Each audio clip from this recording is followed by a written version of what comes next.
Bon, les retardataires. Fait que, ouais, la question de l'impérialisme, évidemment, ça, je pense que ça gagne en importance à notre époque. La crise du capitalisme amène des bouleversements de toutes sortes à l'échelle internationale. On voit une montée des tensions entre les puissances et un rebrassage des cartes sur le plan géopolitique. Hein. Et donc, on dit souvent, on entre dans une période une époque de révolution, de contre-révolution, de guerre. Et je pense que l'exemple le plus notable, c'est clairement celui de la guerre en Ukraine. Et donc, c'est important de s'armer des outils théoriques pour comprendre la situation. Et le phénomène qui se trouve à la source de ces transformations, évidemment, c'est celui de l'impérialisme. Donc, avant de parler de la situation mondiale, on va faire un long détour. J'allais dire un détour théorique, mais c'est plutôt le chemin pour comprendre l'impérialisme.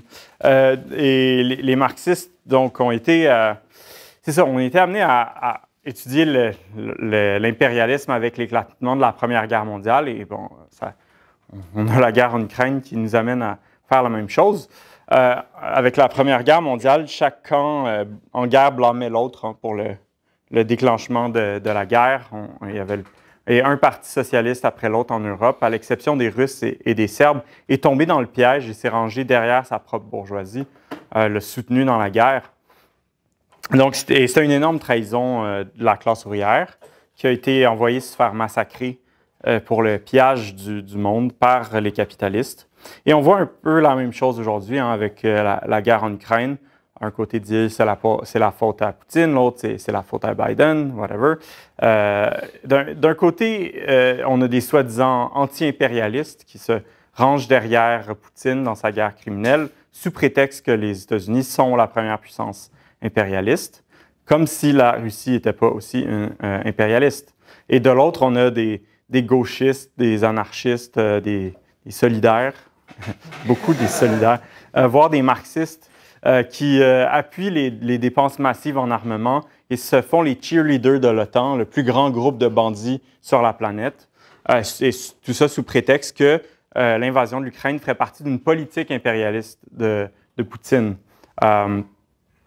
Et derrière cette conception-là se trouve en fait une fausse compréhension de l'impérialisme, c'est-à-dire l'idée que l'impérialisme, ça serait simplement une politique de conquête et d'expansion.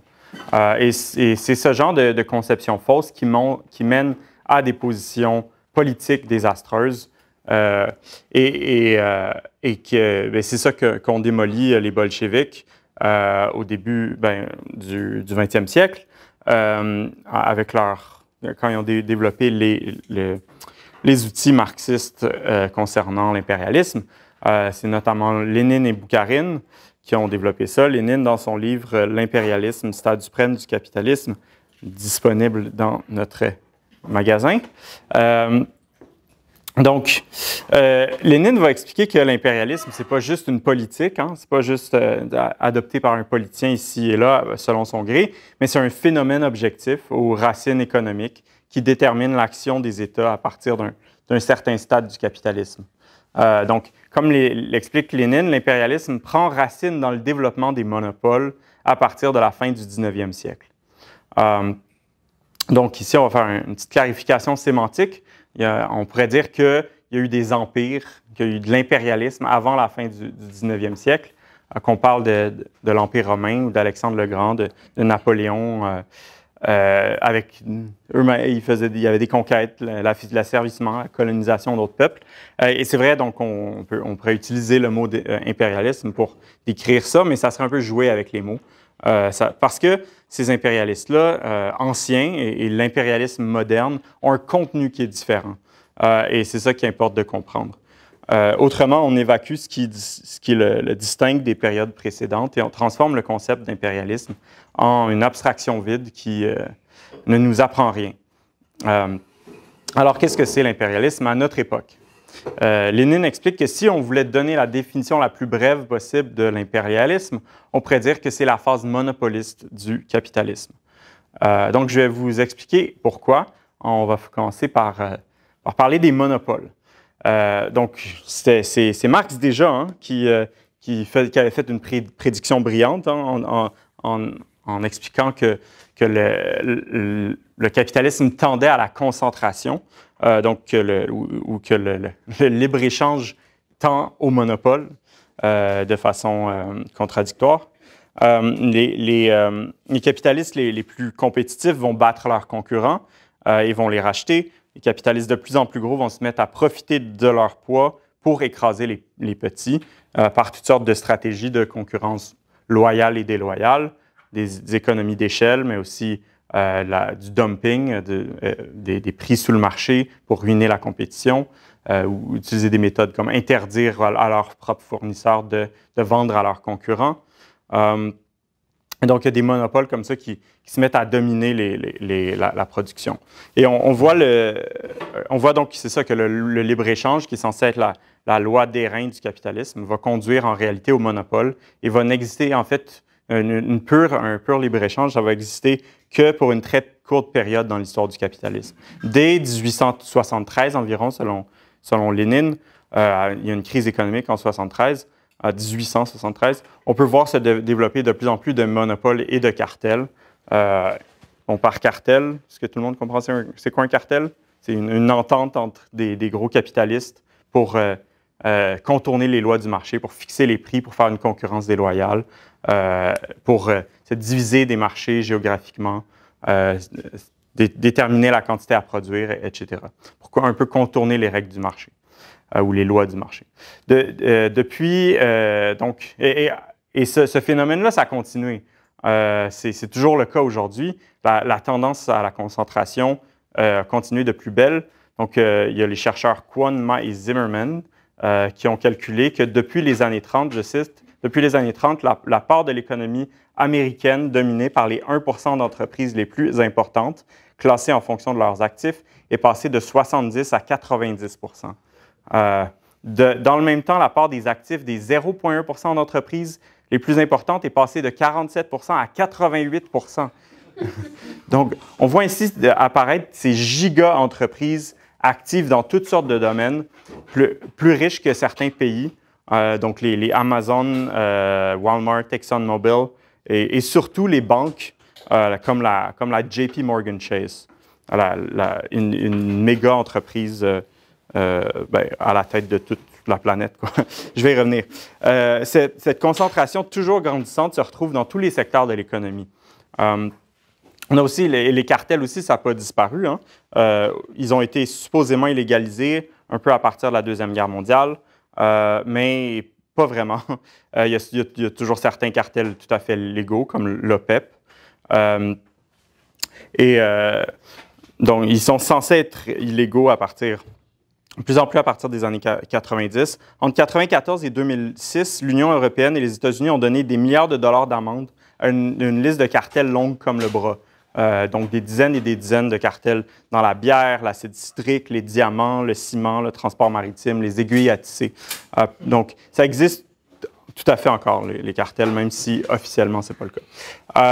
Ces cartels se forment à l'échelle internationale pour fixer les prix, pour se répartir les marchés sur le plan géographique.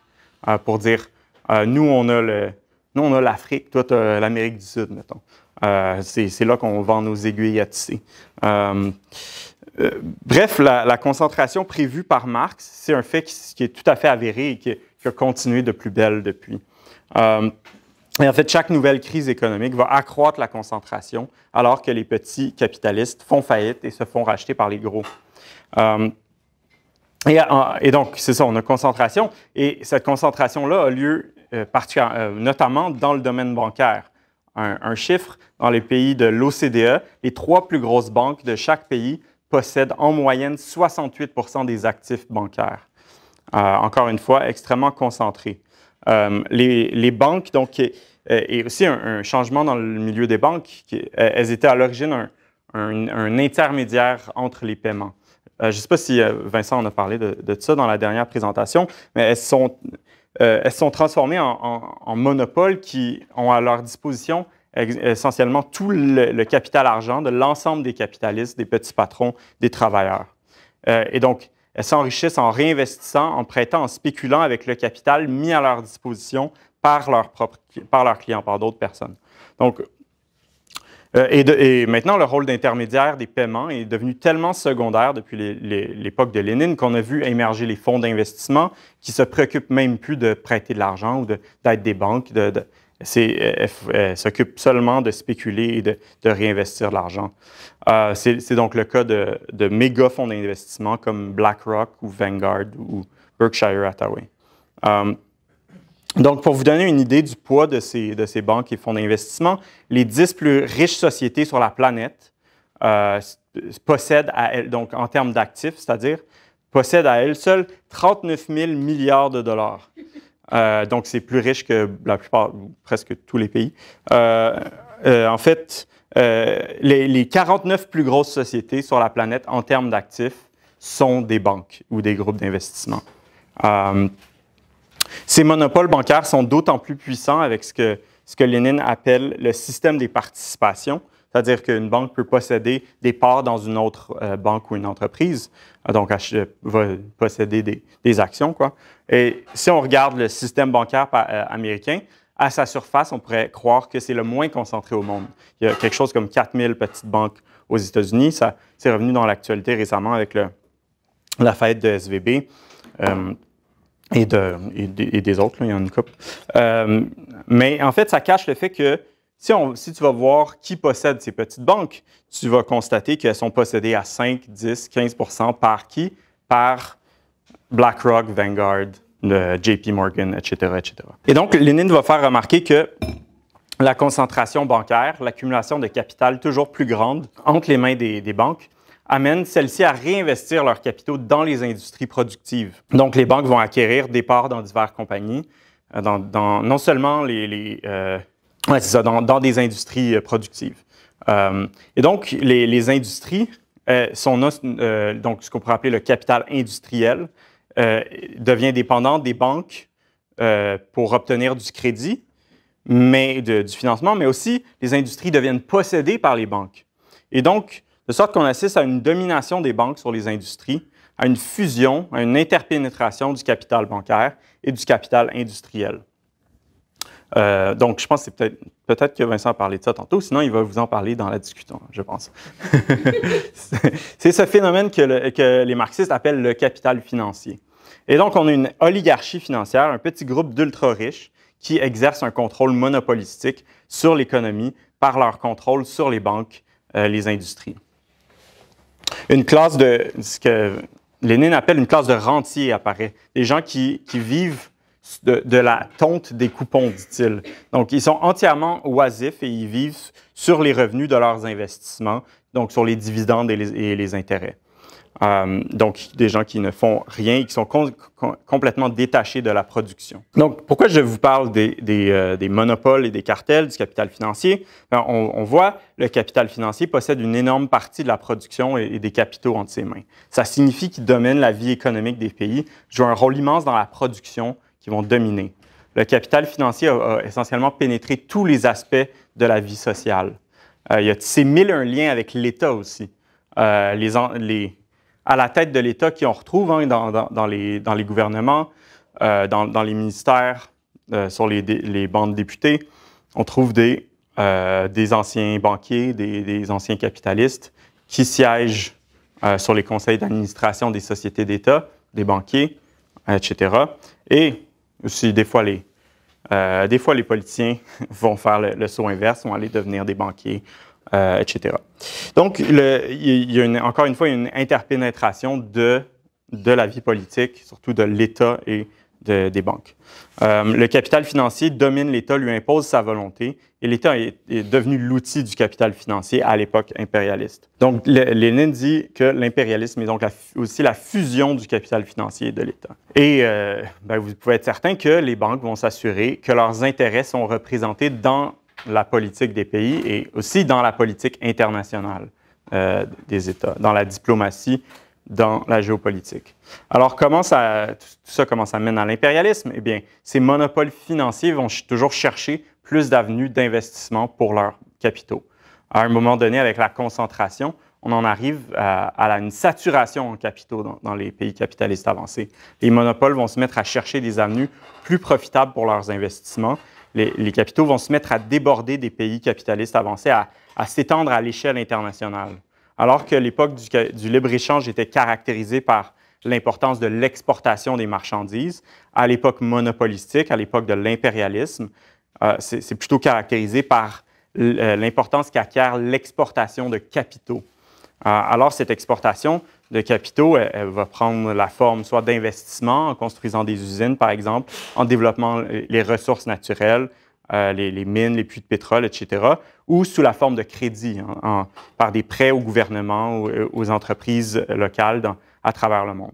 Et donc, les États exportateurs de capitaux, les grandes puissances impérialistes, vont évidemment essayer de s'assurer que les pays où ils envoient leur argent soient les plus propices à un retour sur investissement.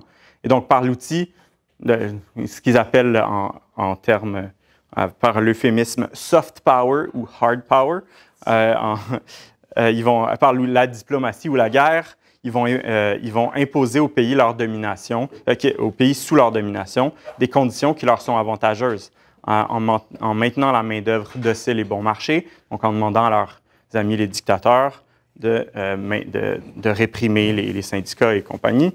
Ils vont imposer des redevances plus faibles, le plus possible faibles sur les ressources naturelles. Donc, laissez-nous exploiter vos mines, puis on ne va pas vous payer une scène, puis vous n'êtes pas d'accord, bien, on va vous faire un coup d'État. En exigeant des taxes faibles, évidemment, en imposant des taux d'intérêt élevés sur leurs prêts. Ça, la question de la dette souveraine, on va y revenir. Et donc, c'est comme ça qu'il y a une oligarchie financière qui, avec l'aide de l'État, va sucer le sang des pays pauvres, des pays ou pas si pauvres, mais sous sa domination, et va s'enrichir, comme disait Lénine, par la tonte des coupons.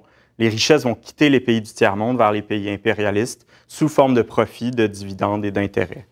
Et donc, si on regarde le tableau des investissements directs étrangers, qui ne sont qu'une mesure partielle de l'exportation des capitaux, il y a d'autres mesures, on obtient quand même un portrait relativement représentatif de l'impérialisme mondial. Par exemple, en 2012, un quart de tous les investissements directs étrangers dans le monde étaient américains, à hauteur de 4 500 milliards de dollars. En 2021, les 5 plus gros exportateurs de capitaux en termes d'investissements directs étrangers bruts, donc les outflows, qu'ils disent en anglais, c'était en premier les États-Unis, ensuite l'Allemagne, le Japon, la Chine et le Royaume-Uni.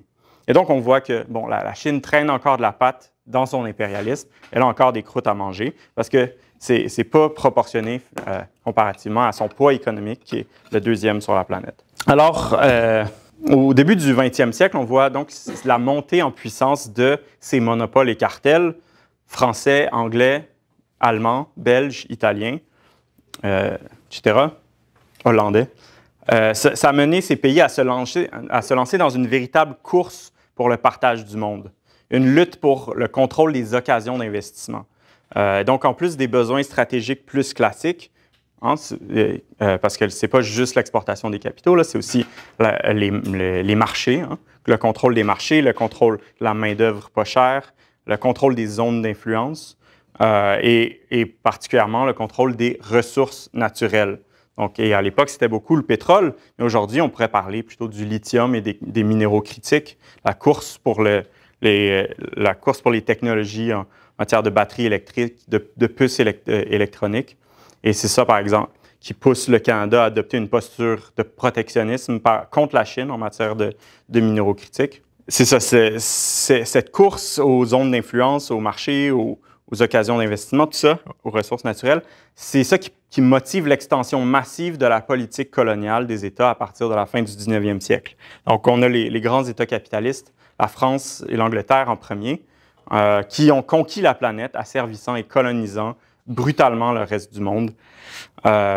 Les puissances impérialistes se sont engagées dans une véritable course aux colonies à partir de la fin du 19e siècle.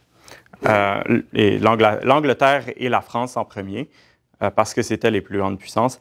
Et à un certain point, c'était même plus tant une question directe de profit, mais ça devenait une question d'empêcher les autres, d'empêcher les nations impérialistes rivales de mettre la main sur le gâteau. Et chaque petit territoire devait être conquis. Alors, c'est comme ça que l'Italie, qui était une des nations impérialistes les plus faibles, elle arrive et elle dit « Ah, je veux la Libye ». Puis là, il prend la Libye, qui est un désert à peu près. Ils ne savaient pas encore qu'il y avait du pétrole à l'époque. Ils se mettent à conquérir la Libye où est-ce qu'il n'y avait pas grand-chose à part des roches puis des chameaux. Donc, maintenant, je pense qu'on a esquissé les principaux traits de l'impérialisme. Pour résumer, qu'est-ce que c'est que l'impérialisme? Lénine en vient à la définition suivante de l'impérialisme. Donc, ici, on reprend tout ce qu'on a dit, tout en faisant une mise en garde, qu'une définition, c'est par sa nature même limitée, ça n'englobe pas toutes les subtilités, contradictions d'un processus qui est constamment en évolution. Il dit « L'impérialisme est le capitalisme arrivé à un stade de développement où s'est affirmée la domination des monopoles et du capital financier, où l'exportation des capitaux a acquis une importance de premier plan, où le partage du monde a commencé entre les trusts internationaux et où s'est achevé le partage de tout le territoire du globe entre les plus grands pays capitalistes. » Donc, une définition assez concise, mais évidemment, la réalité est toujours plus complexe qu'une définition peut le concevoir. Mais je pense qu'un élément que je voudrais faire ressortir ici, c'est que on voit bien l'impérialisme, ce n'est pas simplement une politique de conquête. En réponse à cette idée, Boukharine va dire, si on devait parler de politique de conquête, il faudrait plutôt dire que il faudrait plutôt définir l'impérialisme comme une politique de rapine du capital financier. Donc, ce n'est pas simplement de la conquête, ce qui est crucial, c'est que le capital financier va chercher à se reproduire en allant chercher des profits comme il le peut, où il le peut, par tous les moyens possibles. Si c'est la conquête, ça sera la conquête, mais parfois, ça prend d'autres formes. Et donc, c'est ça qui est important de comprendre avec le caractère particulier de l'impérialisme moderne.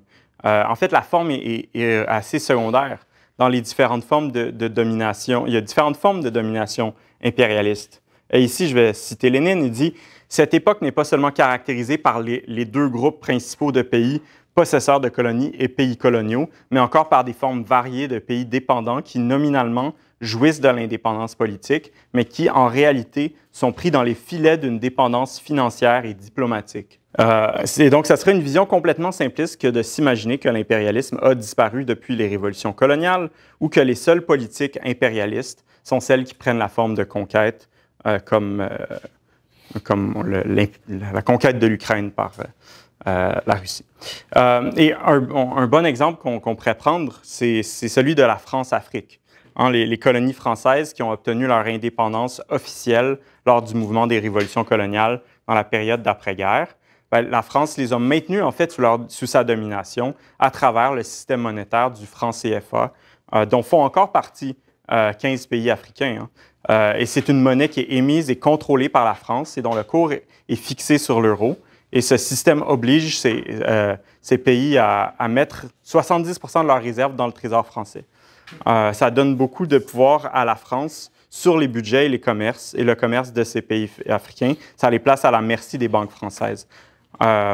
Aujourd'hui, la France-Afrique, l'empire français non officiel en Afrique, est en train de s'effondrer. Je vais y revenir. En fait, le franc CFA est en train de disparaître. Il y a des plans pour le changer. Le truc du 70 %, je pense que ça a changé récemment.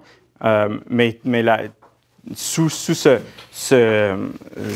domination du franc CFA, la France, jusqu'à très récemment, avait un gros pouvoir sur plein de pays d'Afrique.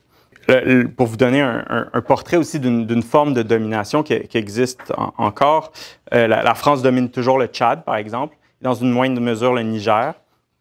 Le Niger, c'est le principal fournisseur d'uranium de la France, dont elle dépend aux 3/4 pour son électricité. Donc, une énorme source, une ressource naturelle extrêmement importante pour la France. Et c'est pour ça que la France a des milliers de soldats au Niger, soi-disant sous couvert de lutte contre le terrorisme. De même, le Tchad, qui est juste à côté du Niger, c'est le dernier gouvernement africain que les Français contrôlent plus ou moins directement.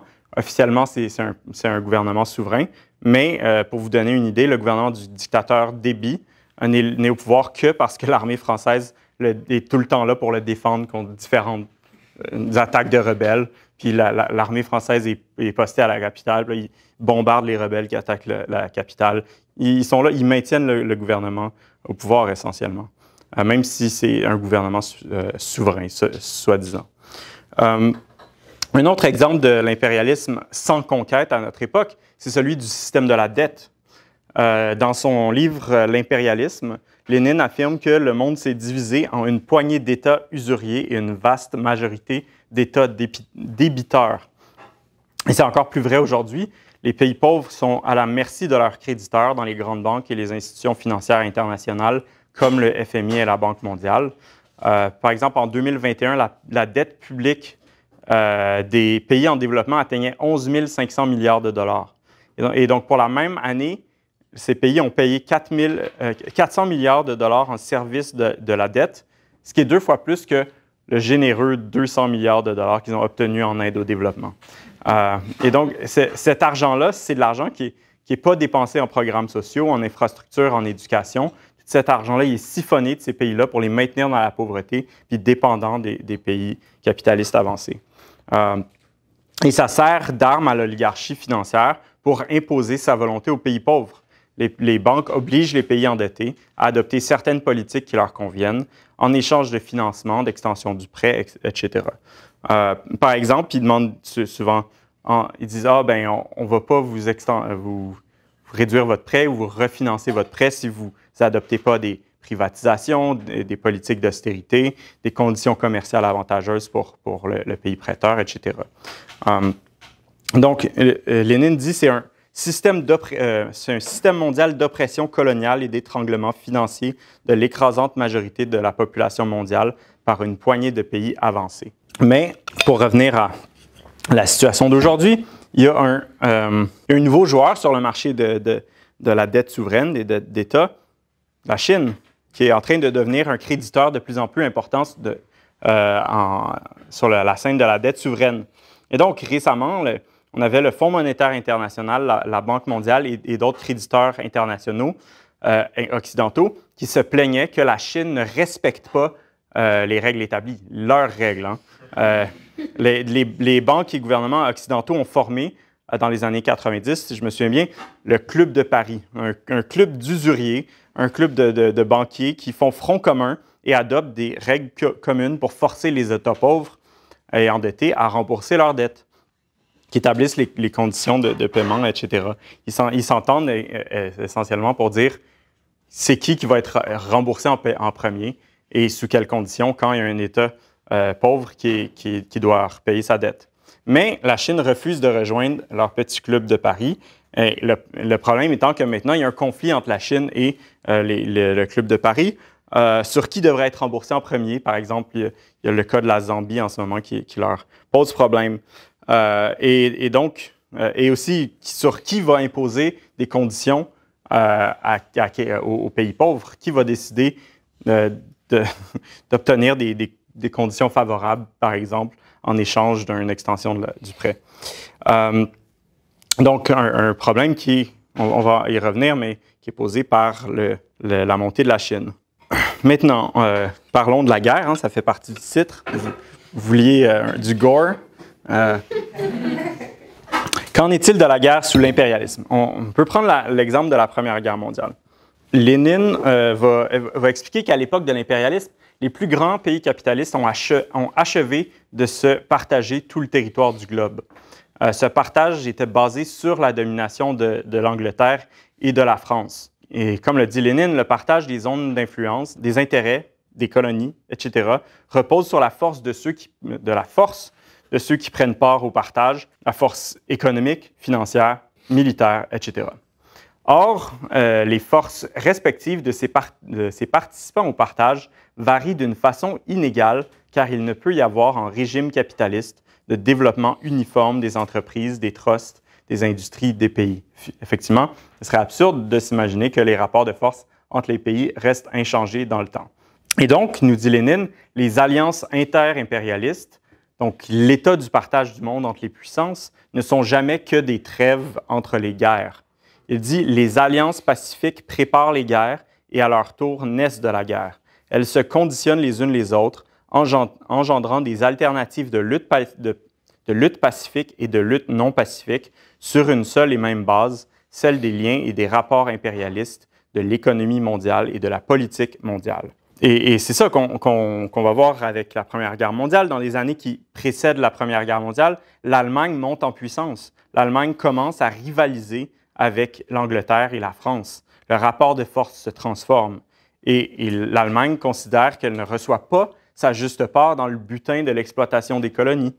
Et elle veut un repartage du monde sur la base des changements dans les rapports, sur ce qu'elle considère être le vrai état des rapports de force. Et donc, c'est ça qui explique le conflit entre les États pendant la Première Guerre mondiale.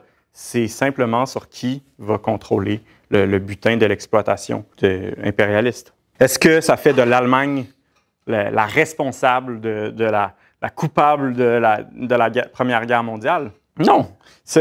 Les bandits impérialistes français et anglais sont tout aussi coupables. C'est eux qui ont envoyé des millions de travailleurs, des paysans pauvres, se faire tuer pour protéger leurs droits à eux, les impérialistes, de voler les richesses de l'Afrique, du Moyen-Orient et de l'Asie. Ils sont aussi coupables que les Allemands. Donc, c'est pour ça que c'était vraiment une trahison de choisir entre les deux, de prendre le bord des Allemands ou des Français, comme l'ont fait les partis de la Deuxième Internationale. Et on peut dire la même chose avec la guerre en Ukraine. Fondamentalement, sur quoi porte la guerre? Jusqu'en 2014, l'Ukraine faisait partie de la sphère d'influence de la Russie. Les États-Unis et l'Union européenne ont évincé le gouvernement pro-russe en 2014 avec un coup d'État pour le remplacer par un gouvernement pro-Occident. C'est devenu vraiment le bar ouvert pour les capitaux occidentaux. Le FMI a imposé un programme d'austérité. Il y a eu un programme de privatisation de l'économie ukrainienne qui a commencé à être enclenché dans les années qui ont précédé la guerre, parce que l'économie ukrainienne est encore largement sous contrôle de l'État. Donc, il y a un énorme pactole à aller chercher en termes d'investissement, d'exportation de capitaux. Et donc, la guerre... et aussi, la guerre n'est même pas finie que les vautours impérialistes se préparent déjà à dépecer le corps de l'Ukraine. Donc, je lisais un article récemment dans le Financial Times intitulé « BlackRock et JP Morgan aident à établir une banque de reconstruction de l'Ukraine ». Et c'est très intéressant. On peut y lire ce qui suit. On dit « BlackRock et JP Morgan Chase aident le gouvernement ukrainien à mettre en place une banque de reconstruction pour orienter les capitaux d'amorçage public vers des projets de reconstruction susceptibles d'attirer des centaines de milliards de dollars d'investissements privés. » Donc, on se rappelle ici de l'importance de l'exportation des capitaux sous l'impérialisme. C'est ça qu'on voit ici. Plus loin, ça dit « BlackRock et JP Morgan Chase font don de leurs services. » Hein? C'est-tu généreux? Bien que ce travail leur permette d'avoir un premier aperçu des investissements possibles dans le pays. Alors, c'est pas si désintéressé que ça, finalement. On peut lire aussi, la structure prévoit que le fonds utilise l'argent public à moindre coût pour réaliser les investissements initiaux et absorber les premières pertes. Ça, ce que ça veut dire, c'est que c'est vous qui allez payer pour les investissements qui vont subir des pertes. C'est vous qui allez payer pour la reconstruction, puis c'est les compagnies privées qui vont empocher les profits. Donc, vraiment, les impérialistes occidentaux salivent déjà devant la perspective d'obtenir les contrats pour la reconstruction de l'Ukraine, devant les possibilités d'y exporter leurs capitaux essentiellement. Et donc, c'est ça qui se cache derrière les beaux discours sur la démocratie et les droits de l'homme concernant l'Ukraine. Il y en a qui, mécaniquement, vont partir de cette vérité-là, puis qui vont se dire, et donc, il faut appuyer l'Ukraine dans la guerre, il faut appuyer la Russie dans la guerre. Est-ce que parce que les États-Unis et l'Europe sont impérialistes, la Russie l'est moins? Non. En fait, Lénine qualifiait déjà la Russie d'impérialiste il y a un siècle, alors que le capitalisme était déjà bien moins développée. Et depuis l'effondrement de l'URSS, le capitalisme s'est développé en Russie avec l'émergence d'oligarques aux intérêts impérialistes clairs. Donc, quand on parle de concentration des capitaux, de domination des monopoles bancaires, l'an dernier, on retrouvait 24 entreprises russes sur la liste Forbes des 2000 plus grosses entreprises au monde. La Sberbank en 116e position, par exemple, 116e plus grosse entreprise sur la planète. Les motivations de ces méga-sociétés sont les mêmes que les méga-sociétés partout dans le monde, le profit. Si on regarde l'action de la Russie dans le monde, notamment en Afrique et au Moyen-Orient, ça devient assez clair.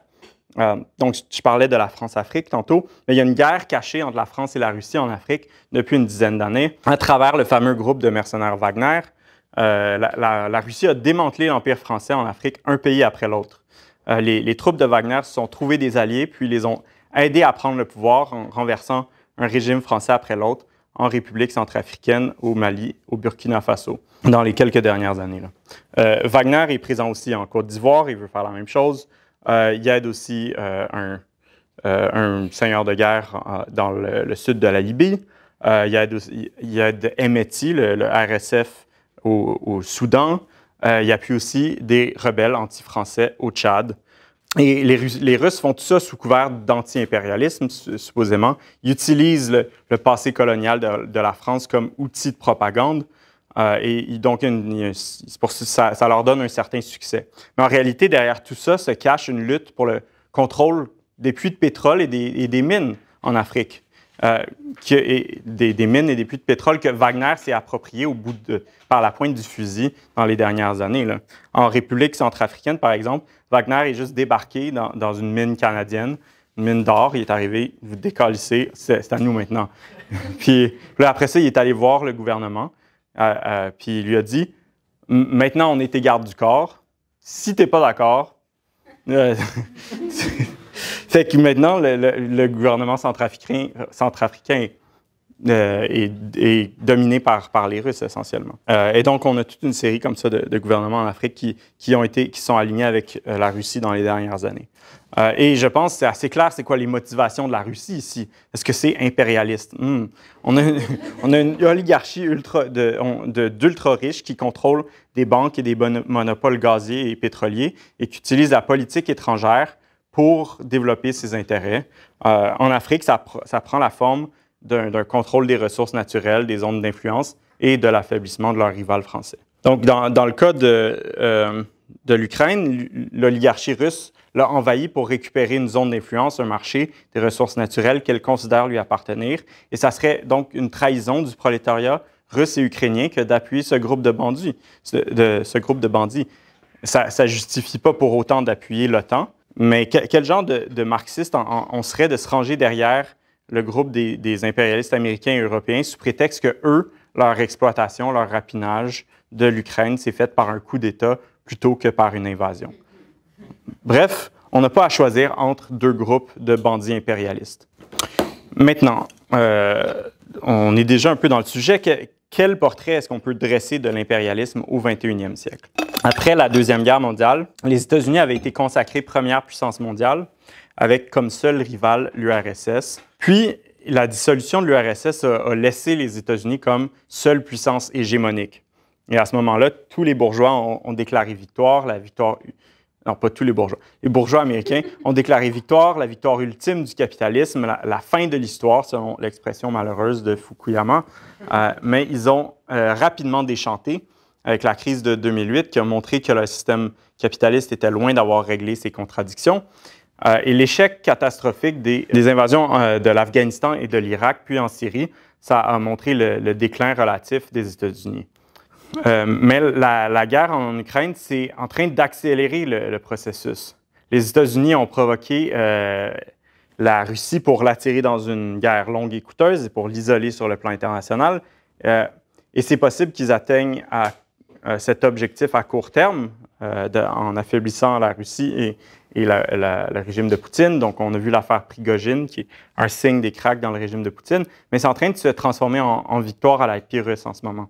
Les États-Unis sont en train de précipiter leur propre affaiblissement sur la scène internationale. Parce que, premièrement, l'isolement de la Russie est loin d'être gagné, au contraire, ça a plutôt mené à un rapprochement entre la Chine et la Russie, ce qui représente déjà un danger pour les États-Unis. Mais en plus, les sanctions sur la Russie, qui s'ajoutent aux sanctions sur l'Iran, ne font pas l'affaire de beaucoup de pays dans la sphère d'influence américaine. Il y en a beaucoup qui trouvent que la guerre, c'est pas une raison pour faire mal à l'économie.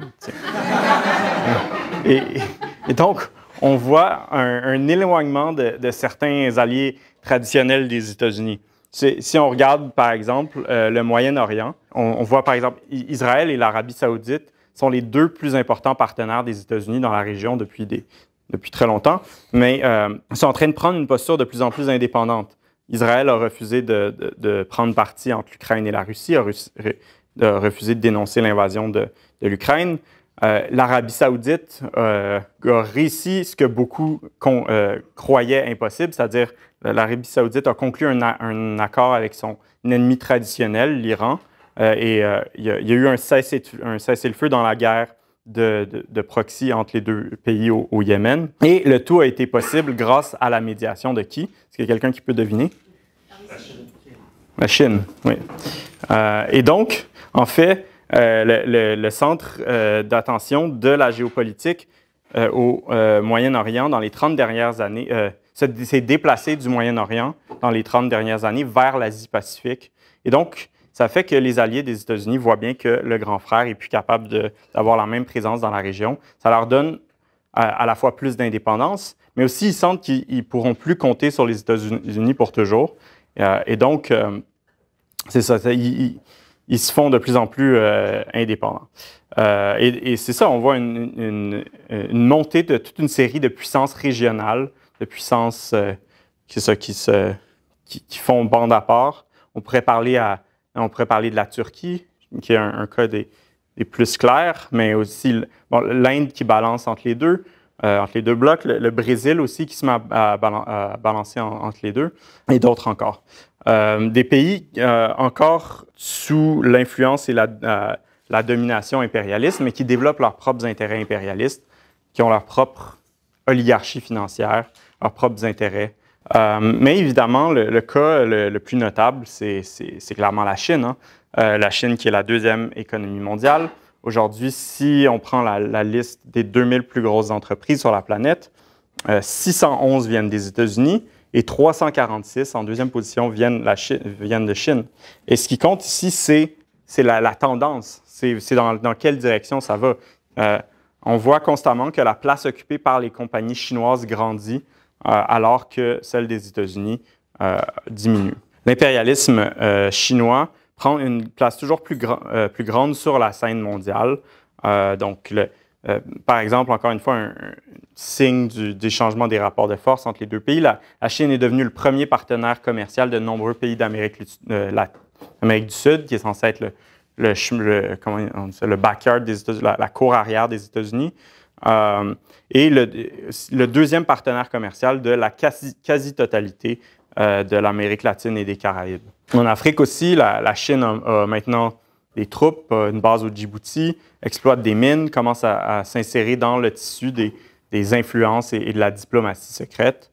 La Chine courtise toute une série d'alliés des États-Unis, comme le Brésil, Lula qui est allé faire un tour en Chine récemment, ou va même chercher les jouets abandonnés par les États-Unis, comme l'Afghanistan, où ils sont en train d'établir des liens avec les talibans. Et donc, à travers le BRICS, la Chine et la Russie sont en train de... Le BRICS, c'est pas juste un acronyme pour parler de ces 5 pays-là, mais c'est aussi un groupe, hein, c'est une espèce de contrepoids au G7. Donc, à travers le BRICS, la Chine et la Russie sont en train de miser sur le mécontentement à l'égard des États-Unis et leur déclin pour sortir des pays de l'orbite des États-Unis. Et les deux pays ont appelé à faire entrer plus de pays dans le BRICS, et des pays ayant été historiquement les chiens de poche des États-Unis, comme j'ai dit l'Arabie saoudite, les Émirats arabes unis, l'Égypte ont postulé pour rejoindre le BRICS. le BRICS a récemment adopté une déclaration appelant à créer un monde multipolaire, une référence claire à un affaiblissement de l'hégémonie américaine. Il y a même des discussions concernant l'adoption d'une monnaie commune pour le commerce international en contrepoids au dollar. En raison des sanctions économiques contre la Russie que les États-Unis peuvent appliquer grâce à leur contrôle du dollar, le dollar qui représente la base du commerce mondial, ça leur donne énormément de pouvoir sur le commerce et ça met les pays à la merci des États-Unis, comme ils s'en sont servis contre la Russie. Et donc, beaucoup de pays voient ça comme un danger pour eux-mêmes et comme une limite à leur souveraineté. Et donc, il y a un mouvement vers la dédollarisation, vers une volonté de cesser de commercer seulement en dollars. L'Arabie saoudite, encore une fois, a accepté ou envisage plutôt d'accepter d'être payé en yuan chinois pour son pétrole. En fait, les banques centrales sont en train de se débarrasser de leurs réserves de dollars pour les remplacer par de l'or. Pas de dollars, de l'or. Et donc, le poids du dollar dans le total des réserves des banques centrales est passé de 73 % en 2001 à 47 % l'an dernier. Donc, un mouvement vers la dédollarisation. Pour l'instant, la Chine n'a pas la puissance pour challenger les États-Unis. Les États-Unis restent de loin la première puissance mondiale sur le plan économique, sur le plan militaire aussi. Les États-Unis dépensent 3 fois plus en armement que la Chine, mais la Chine est tout de même la deuxième puissance mondiale. Pour vous donner une idée, les États-Unis représentent 39 % des dépenses militaires mondiales, alors que la Chine, en deuxième position, représente 13 %. On pourrait en dire beaucoup plus sur la Chine, je n'ai pas vraiment le temps, ça fait déjà longtemps que je parle, mais le point, c'est qu'il y a un déplacement des plaques tectoniques. Le poids relatif des différents impérialismes est en train de changer et ça bouleverse les rapports établis. Comme je disais, c'est les changements dans les rapports de force entre les puissances qui amènent certaines puissances à vouloir prendre plus de territoire, à vouloir challenger, à recourir à la force. Dans les dernières années, ça a été beaucoup la Russie qui a constaté le recul des États-Unis. Donc, c'est ça qui a mené, par exemple, aux événements en Géorgie en 2008, l'invasion de la Crimée, la prise du Donbass et du Luhansk, et finalement l'invasion de l'Ukraine. Il y a aussi, c'est aussi ça qui est derrière, comme je disais, les avancées de la Russie en Afrique, qui constatent le déclin de la France. Et c'est pourquoi l'attention de l'impérialisme américain se tourne vers l'Asie-Pacifique, parce que c'est pas parce que la Chine représente une menace pour la démocratie ou toute autre niaiserie, mais c'est parce que les États-Unis et leurs alliés voient bien, sont capables de voir dans quelle direction ça s'en va. Ils voient qu'avec la montée de la Chine, elle va vouloir s'affirmer, elle va vouloir s'étendre, et ils veulent contenir l'influence de la Chine dans la région. Et elle a déjà commencé, par exemple, à essayer de se rapprocher, juste 2 exemples, elle a essayé de se rapprocher des Philippines il y a quelques années. Les Philippines ont changé de bord finalement, mais elle a commencé à établir des liens avec les îles Salomon. Elle a fourni des policiers aux îles Salomon récemment. Et donc, tous ces bouleversements dans les rapports de force, c'est ça qui explique la montée de l'instabilité et des tensions impérialistes, avec une montée du protectionnisme, notamment qui est comme un avant-coureur des tensions plus militaires, alors que chaque impérialisme tente de se protéger, de protéger son marché, notamment grâce au protectionnisme. Et comme dans les années 30, cette montée du protectionnisme, annonce une montée des guerres. Bon, en raison de l'arme nucléaire, il est peu probable que ces guerres impliquent directement les grandes nations impérialistes les unes contre les autres, mais on risque de voir une montée des conflits régionaux menés par les puissances de second ordre et des conflits par procuration entre les grandes puissances pour le contrôle des pays pauvres, comme on le voit déjà en Afrique. Et la crise économique va accroître les tensions et l'instabilité, alors que les impérialistes pourraient sentir la nécessité de rétablir la stabilité interne en ralliant la nation derrière une guerre, comme c'est le cas avec Poutine, ou pour maintenir leurs profits en accroissant l'exploitation impérialiste à l'étranger. Et donc, en ce moment, on assiste à une course à l'armement. Un pays après l'autre augmente ses dépenses militaires. Des pays comme l'Allemagne et le Japon, qui après la Deuxième Guerre, étaient plus censés avoir d'armée, où ils étaient seulement avoir une armée défensive, sont en train de rebâtir leur armée. l'Union européenne aussi, qui essaie d'être plus dépendante des États-Unis, est en train d'essayer de bâtir son propre système de défense antimissiles. Mais toutes ces dépenses-là, militaires, ça va aussi représenter un facteur d'instabilité en même temps. Le coût massif de cet armement, en plein contexte de crise organique du capitalisme, c'est la classe ouvrière appauvrie qui va le payer. Ça va d'autant plus nourrir le mécontentement et jeter de l'huile sur le feu de la lutte des classes. Donc, il y aurait beaucoup plus à dire là-dessus, mais je pense que je vais terminer sur ce point-là. Jeter de l'huile sur le feu de la lutte des classes, je pense que c'est important. On vit dans une époque où est-ce que les sentiments de doomerism, de démoralisation sont très présents. Notamment, cette question de la guerre peut avoir un effet démoralisateur sur beaucoup de jeunes. Une époque de guerre. Et c'est vrai, le capitalisme, particulièrement le capitalisme en crise, produit toutes sortes d'horreurs. L'idée socialisme ou barbarie, le slogan socialisme ou barbarie, la barbarie, elle est déjà là. Il suffit de regarder le Yémen, le Soudan, l'Ukraine. Et donc, ça peut être facile de se laisser démoraliser. Mais au début, je disais qu'on entre dans une période de révolution, de contre-révolution et de guerre. Donc, on a parlé de guerre, mais je veux insister sur la première partie, période de révolution. Des mouvements de masse se préparent et c'est les capitalistes tentant de sauver leur profit, leur stabilité par la guerre, par les conquêtes, par la course à l'armement, qui vont et notamment, là, ils vont trouver d'autres manières aussi, mais qui vont provoquer ces mouvements de masse. On se rappellera que la Première et la Deuxième Guerre mondiale ont donné lieu à des révolutions ou à des révolutions avortées. Alors, il faut qu'on se souvienne de notre rôle d'amener ces mouvements de masse, ces révolutions à la victoire. Et sur la question de l'impérialisme, ça commence par prendre ces idées qu'on a apprises ou qu'on va continuer à apprendre aujourd'hui, les amener dans le mouvement pour montrer ce qui se cache derrière la propagande belliqueuse de notre classe dirigeante. Et c'est grâce à ces révolutions-là qu'on va réussir à renverser ce système impérialiste-là qui crée ces guerres, ces horreurs, cette horreur sans fin, comme disait Lénine.